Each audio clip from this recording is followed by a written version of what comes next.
Hello, this is the Lobster Gamer, and I am back with more of my reading of the Dunwich Horror, one of the pivotal stories written by H.P. Lovecraft about the Whately family of Dunwich, Massachusetts. I will also be following this up with some of my other favorite stories, so please stay tuned and look forward to that. We will continue where we left off with Chapter 4.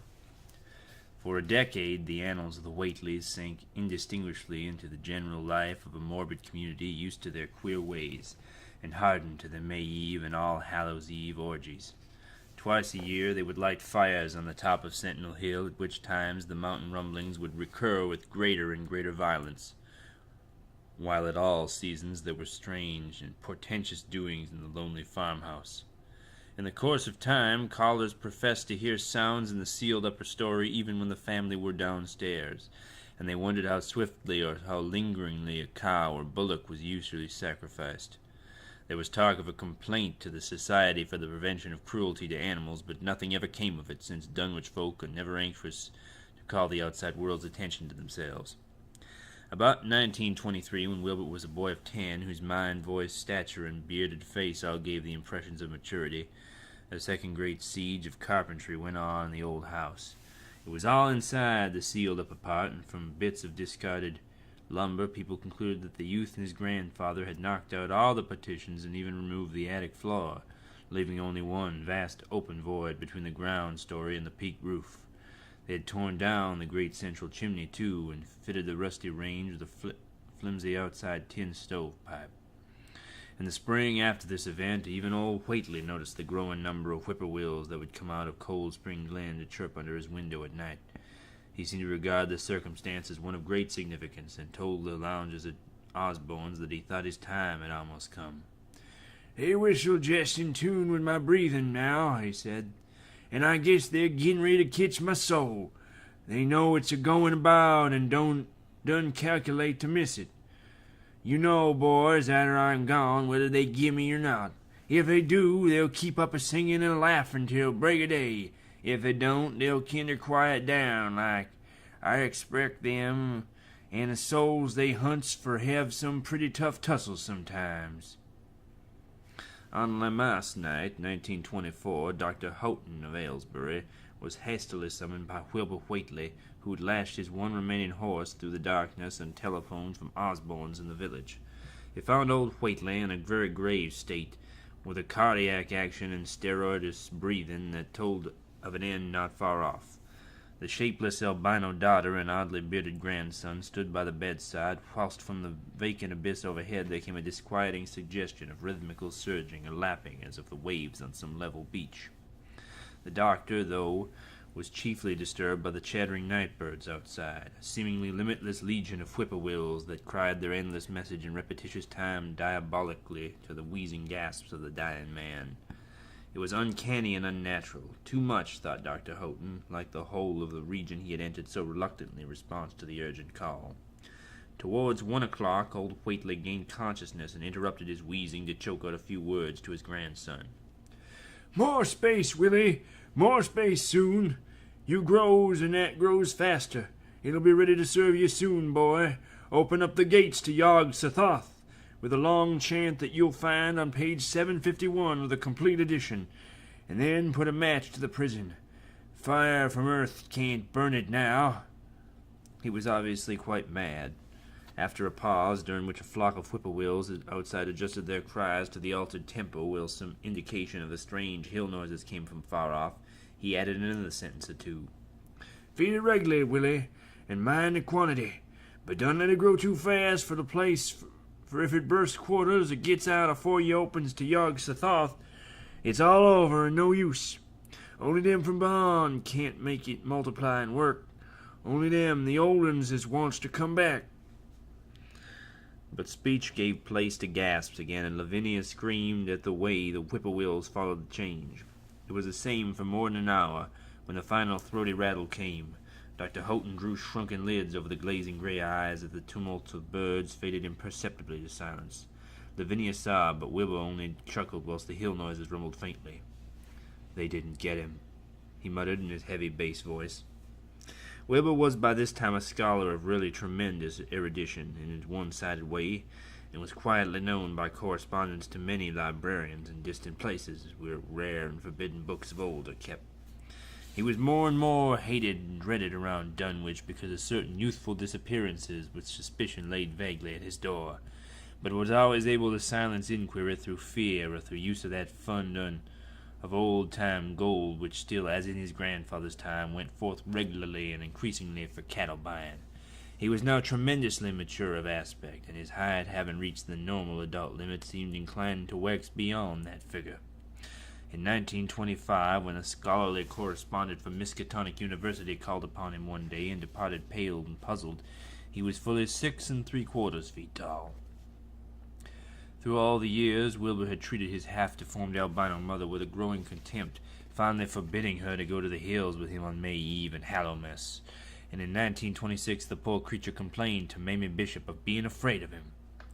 "There's more about him as I knows than I can tell you, Mamie," she said. "And nowadays they's more nor what I know myself. I vow for God I don't know what he wants nor what he's trying to do."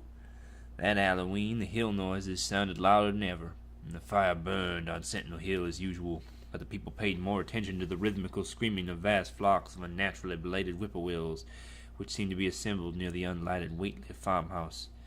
After midnight their shrill noises burst into a kind of pandemonic cachinnation which filled all the countryside, and not until dawn did they finally quiet down. Then they vanished, hurrying southward, where they were a fully month overdue. What this meant no one could quite be certain till later. None of the country folk seemed to have died, but poor Lavinia Whately, the twisted albino, was never seen again. In December of 1927, Wilbur repaired 2 sheds in the farmyard and began moving his books and effects out to them. Soon afterwards, Earl Swire told the loungers at Osborne's that more carpentry was going on in the Whately farmhouse. Wilbur was closing all the doors and windows on the ground floor and seemed to be taking up partitions as he and his grandfather had done upstairs 4 years before. He was living in one of the sheds, and Sawyer thought he seemed unusually worried and tremulous. People generally suspected him of knowing something about his mother's disappearance, and very few ever approached his neighborhood now. His height had increased to more than 7 feet and showed no signs of ceasing its development. Chapter 5. The following winter brought an event no less strange than Wilbur's first trip outside of the Dunwich region. Correspondence with the Widener Library at Harvard, the Bibliothèque Nationale in Paris, and the British Museum, the University of Buenos Aires, and the Library of Miskatonic University at Arkham had failed to get him a loan of the book he desperately wanted. So at length he set out in person, shabby, dirt-bearded, and uncouth of dialect, to consult the copy of Miskatonic, which was the nearest to him geographically. Almost 8 feet tall, and carrying a cheap new valise from Osborne's general store, this dark and goatish gargoyle appeared one day in Arkham in quest of the dreaded volume kept under lock and key at the college library, the hideous Necronomicon of the mad Arab Abdul al-Hazred, in oldest, wormiest Latin edition, as printed in Spain in the 17th century. He had never seen a city before, but had no thought save to find his way to the university ground, where indeed he passed heedlessly by the great white-fanged watchdog that barked with unnatural fury and enmity and tugged frantically at its stout chain.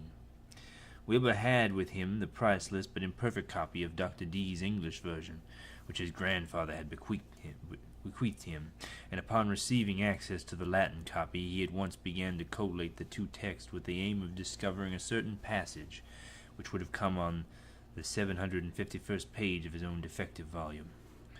This much he could not civilly refrain from telling the librarian, the entire erudite Henry Armitage, A.M., Miskatonic, Ph.D., Princeton, Lit. D., Johns Hopkins, who had once been called at the farm, and who now politely plied him with questions. He was looking, he had to admit, for a kind of formula or incantation containing the frightful name Yog-Sothoth, and it puzzled him to find discrepancies, duplications, and ambiguities which made the matter of determination far from easy. As he copied the formula, he finally chose Dr. Armitage looked involuntarily over his shoulder at the open pages, the left-hand one of which the Latin version contained such monstrous threats to the peace and sanity of the world.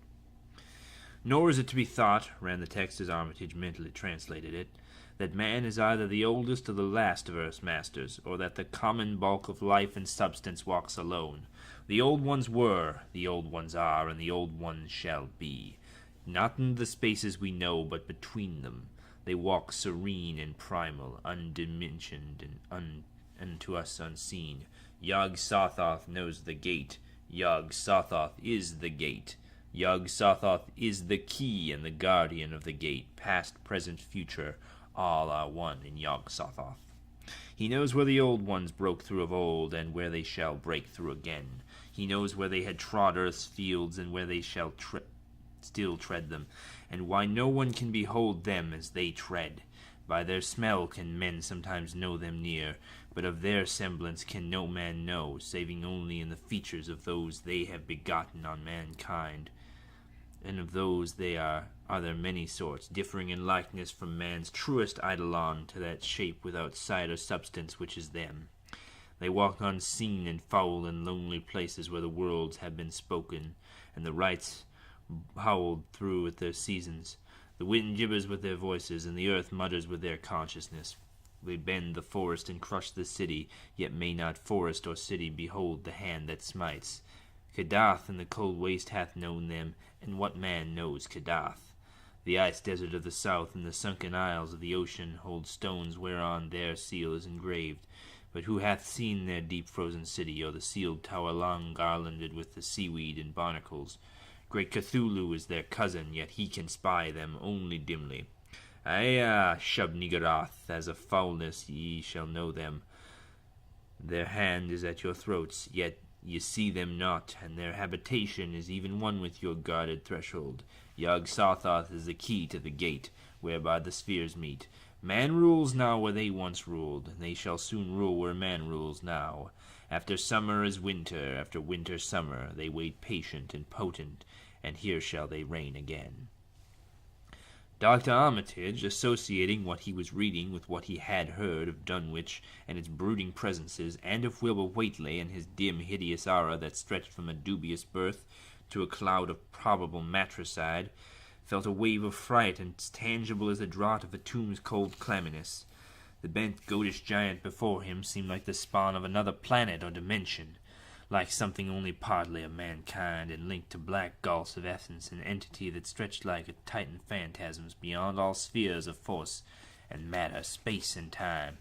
Presently Wilbur raised his head and began speaking that strange, resonant fashion which hinted at sound-producing organs unlike the runt of mankind's.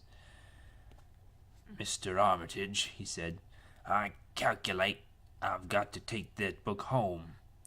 They's things in it I got to try under certain conditions that I can't get here.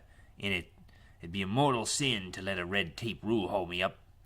Let me take it along, sir, and I swear they won't run nobody know the difference.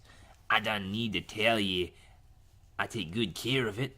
It wasn't me that put this D copy in the shape it is." He stopped as he saw the firm denial in the librarian's face, and his own goatish features grew crafty. Armitage, half ready to tell him he might make a copy of what parts he needed, thought suddenly of the possible consequences and checked himself. There was too much responsibility in giving such a being the key to such blasphemous outer spheres. Whately saw how things stood and tried to answer lightly. "Well, all right, if you feel that way about it. Maybe Harvard won't be so fussy as you be." And without saying more, he rose and strode out of the building, stooping at each doorway. Armitage heard the savage yelping of the great watchdog, and studied Whately's gorilla-like lope as he crossed the bit of campus visible from the window. He thought of the wild tales he'd heard, and recalled the old Sunday stories of the advertiser of these things, and the lore he had picked up from the Dunwich rustics and villagers during his one visit there. Unseen things not of earth, or at least not of tridimensional earth, rushed fetid and horrible through New England's glens, and brooded obscenely on the mountain tops. Of this he had long felt certain, and now he seemed to sense the close presence of some terrible part of the intruding horror, and to glimpse a hellish advance in the black dominion of the ancient and once passive nightmare. He locked away the Necronomicon with a shudder of disgust, but the room still reeked with an unholy and unidentifiable stench. "As a faultless ye shall know them," he quoted, yet the odor was the same as that which which had sickened him with the Whately farmhouse less than 3 years before. He thought of Wilbur, goatish and ominous, once again, and laughed mockingly at the village rumors of his parentage. "Inbreeding," Armitage muttered to himself, half aloud. "Great God, what simpletons! Show them Arthur Macken's great God-pan, and they'll think it a common Dunwich scandal. But what thing, what cursed, shapeless influence on or off this three-dimensional earth was Wilbur Whately's father, born on Candlemas 9 months after May Eve of 1912, when the talk about the queer earth noises reached clear to Arkham? What walked on the mountains that May night? What rudeness horror fashioned itself from the world in half-human flesh and blood? During the ensuing weeks, Dr. Armitage set about to collect all possible data on Wilbur Whately and the formless presences around Dunwich. He got in communication with Dr. Houghton of Aylesbury, who had attended old Whately in his last illness, and found much to ponder over in the grandfather's last words, as quoted by the physician. A visit to Dunwich village failed to bring out much that was new, but a close survey of the Necronomicon and those parts which Wilbur had sought so avidly seemed to supply new and terrible clues to the nature, methods, and desires of the strange evil so vaguely threatening this planet. Talks with several students of archaic lore in Boston, and letters to many others elsewhere, gave him a growing amazement which passed slowly, though varied degree of alarm, to a state of readily acute spiritual fear. As the summer drew on, he felt dimly that something ought to be done about the lurking terrors of the upper Miskatonic Valley, and about the monstrous being known to the human world as Wilbur Whately. And with that, I'm going to leave off there. I actually intended to read more. There are a total of 10 chapters in the Dunwich Horror, and we are only through chapter 5, so we are approximately a little more than halfway because the remaining bits are slower. But as you can see, there's some very interesting similarities between this and the two movies. In the 1970s movie, they, I think, captured the home life of Wilbur better, with his father and Lavinia, and how strange things were there. But in the 2006 version, they capture more of the actual occult stuff, with the page that he needed and the passage he needs from the Necronomicon. And Wilbur is probably more, even though I criticized a little bit how dumb he seemed in that movie, a little bit more like the book, where he's not just this smooth-talking, mustachioed Dean Stockwell like he is in the 1970s one. We will see you next time, when hopefully we will conclude H.P. Lovecraft's The Dunwich Horror.